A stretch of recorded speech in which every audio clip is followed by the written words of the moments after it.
Could we have everybody's attention?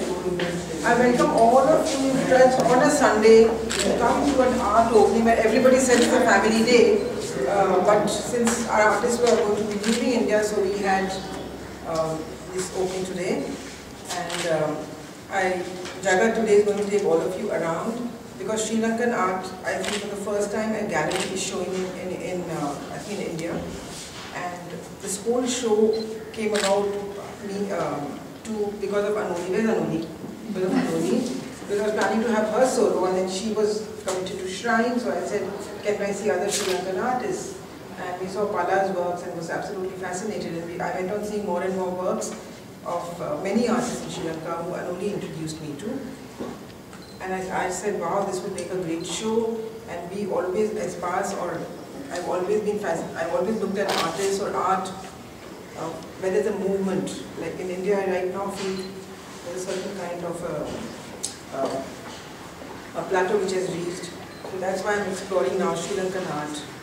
And this whole show is as all of you know, it's titled Narratives of Resistance. And Jagath being the foremost figure in the contemporary art world there in Sri Lanka and has started things along with Anoni, if I'm right. He would take you around, tell you in what context artists over there are working.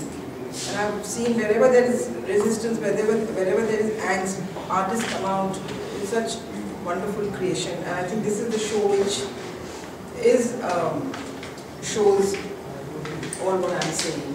And I hope all of you enjoy the show.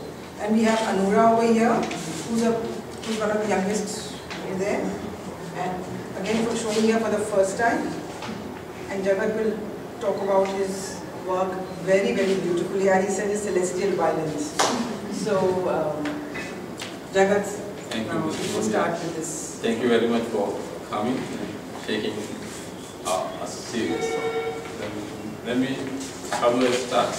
You see, Sri Lankan art, I'll try to put it in a bit of a historical context. What you see in this show is something that, kind of a change that happened in Sri Lankan art in the late 1990s, which gelled into a kind of a movement by 2000s. And when I say that, you will all remember that by late 1980s and early 1990s, the entire Asian region went through a major change in the way that they thought about art. Your very eminent art historian, Kapoor, has written a lot about it. And we moved out of this meta-narratives of modernism and all began your stories, narrative terms. So what you're seeing is the culmination of that narrative that happened in Sri Lanka in mid-1990s. So in mid-1990s, so we have a thing called 90s trend in Sri Lanka, which is this change. And yeah, that's basically the historical and the geographical dimension. We are not alone. We've been part of that major change that swept across art in Asia.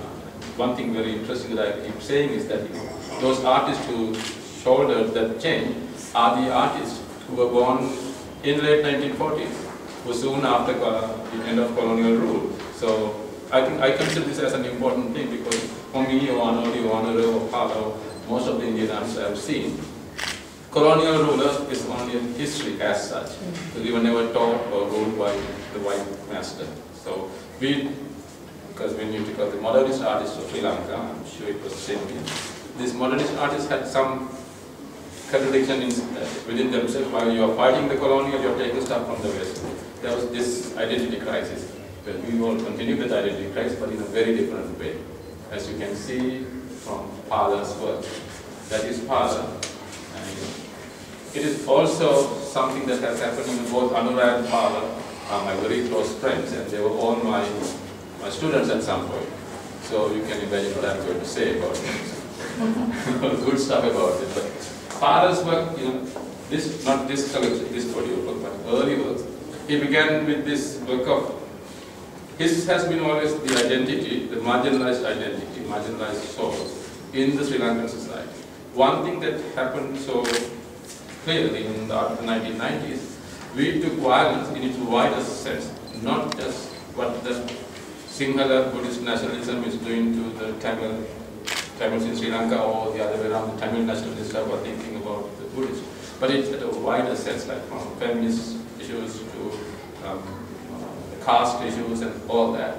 So Pala, in his early works, was addressing that issue of this marginalized Sinhala Buddhist individuals in the south of Sri Lanka, when you are coming from a lower caste thing. And he developed this wonderful series of work that was internationally acclaimed. It's called Identity, and he used his father's identity card and the traditional southern dancing here and here, made out of urban brickbat. So, and then from that, Pala moved on to this, as you can see, soon after the war. You see, for us, we know we are a post-war condition, but it's not a post-conflict condition. Post-war and post-conflict are totally two different situations. And artists have been one of those, especially visual artists, has been this very rare species in Sri Lanka who keep reminding us, the war is over, of course, thank God, but conflict is not over because it's, I don't know if it ever be ended as such. So, as you can see, well, let me tell you something, another thing. Throughout the war, the artists of the 1990s, and especially the artists of our group called we have been working with Jaffna and the East of Sri Lankan artists. So our relationship to artists in Jaffna and craftsmen in Jaffna has been very close. Throughout the war, we worked with craft people in Jaffna. When you are doing postmodern or late modern art, you also look into craft from a different point of view. So soon after the war, Pala went into this issue of the land. So the Tamil guerrillas were fighting for a separate motherland, as they say. And so I'm not going to speak for Pala, but as you can see, he's dealing with this whole issue of the notion of land, which once again is a very colonial construct. Cartography is a colonial construct, but as it has so happened, I work with archaeologists. So when you look at the past, you always used to think from center to the periphery, rather than from the periphery to the center. So we have this notion of the nation state in us all the time. So in Pala's work, Pala's actually, whatever he is doing is questioning that construct. And then Pala, as you can see in these issues, Pala is making our problem as part of the problem of the world, or the problem of South Asia, which is something that you will see as accessible. But he is putting the Sri Lankan experience into a global scale. So he has Palmyra and the Palmyra world, South Asia, and all that. Because one thing that we have realized in Sri Lanka, being with war for 30 years, that violence, in whatever the form it happens, it's always celestial and divine. Because we always justify violence when you do it as a group. So in all our work, in my work, in Anurag's work downstairs, and Pala's work, you can see that. And this is my personal opinion.